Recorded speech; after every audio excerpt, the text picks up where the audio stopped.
ಸಾಯಿರಾಮ್, ಎಲ್ಲರಿಗೂ ನಮಸ್ಕಾರ. ನಮ್ಮ ಇವತ್ತಿನ ರೆಸಿಪಿ ಎಲೆ ಉಪ್ಪಿಟ್ಟು. ನಾನು ಹಿಂದಿನ ವಿಡಿಯೋದಲ್ಲಿ ಹೇಳಿದ ಹಾಗೆ ಸಾಟೆ ಅವರು ಮೇಘ ಅವರನ್ನು ಶಿರಡಿಗೆ ಹೋಗಲಿಕ್ಕೆ ಒಪ್ಪಿಸ್ತಾರೆ. ಆದರೆ ಬಡೋಚ ರೈಲ್ವೆ ನಿಲ್ದಾಣದಲ್ಲಿ ಮೇಘ ಅವರಿಗೆ ಸಾಯಿಬಾಬರವರು ಮಹಮ್ಮದೀಯರೆಂದು ತಿಳಿದಾಗ ತಮ್ಮ ಧರ್ಮಕ್ಕೆ ಭಂಗ ಬರುತ್ತೆ ಅಂತ ಅಲ್ಲಿಗೆ ಹೋಗೋದನ್ನು ತಪ್ಪಿಸ್ಕೊಳ್ಳೋಕ್ಕೆ ನೋಡ್ತಾರೆ.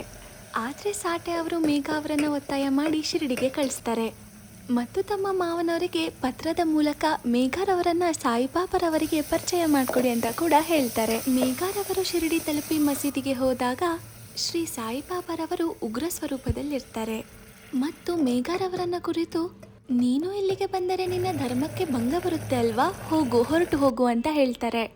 ಇದನ್ನು ಕೇಳಿದ ಮೇಘ ಅವರು ತುಂಬಾನೇ ಆಶ್ಚರ್ಯಪಟ್ಟು ನಡುಗಲಾರಂಭಿಸ್ತಾರೆ.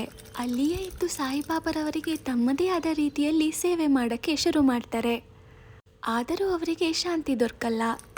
ಹಾಗಾಗಿ ಊರಿಗೆ ಹಿಂತಿರುಗಿ ತ್ರಿಂಬಕದಲ್ಲಿ 2.5 ವರ್ಷ ಕಳೆದು ಮತ್ತೆ ಶಿರಡಿಗೆ ವಾಪಸ್ ಬರ್ತಾರೆ.